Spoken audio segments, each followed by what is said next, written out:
एक पत्नी के पति विवाह भ जाय छै और ओकर कन्या जब अपन दुख सुनाबै छथिन अपना सखी के सुनावा के लिए जा रहल छै कि कोना रहबै गे बहिना कोना जीबै गे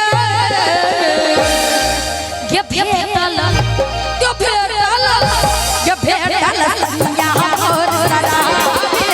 कोना रहबै भेटल सैया मोर सदा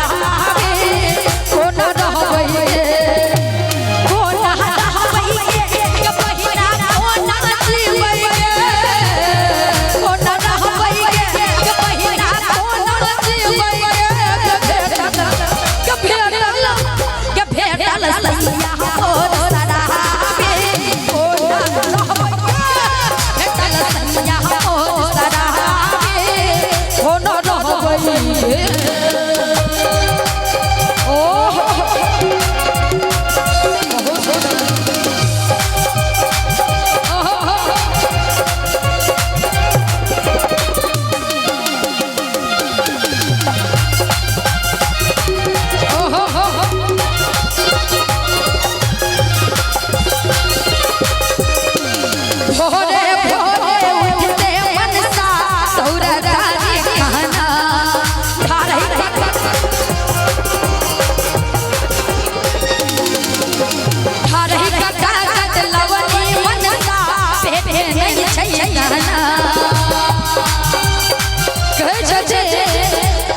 भोरे भोरे उठते मनसा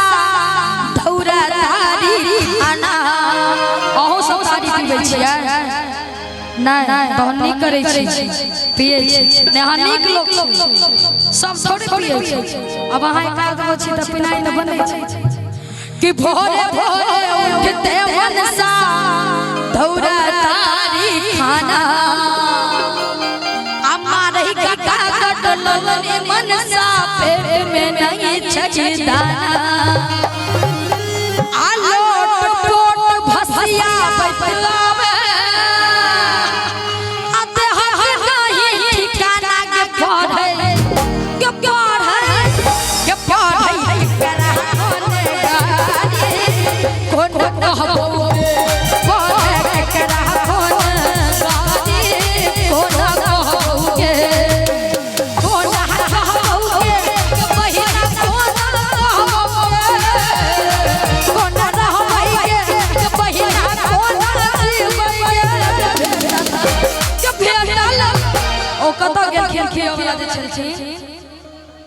कि भेटल सैया मोर सदा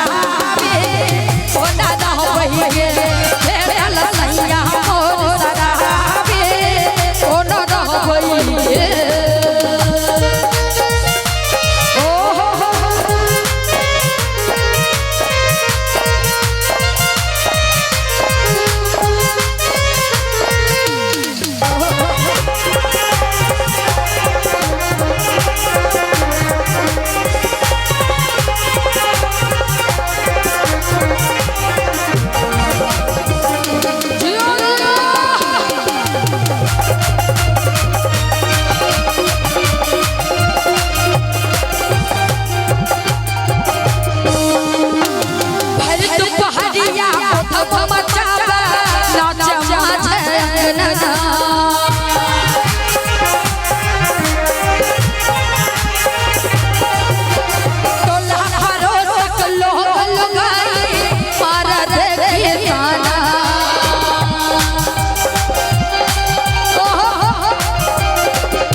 कई छथिन कि कतबो पानी खींच दैयो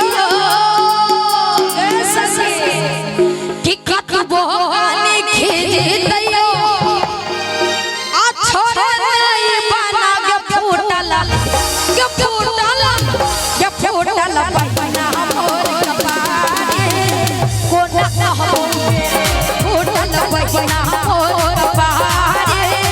कोना कहबो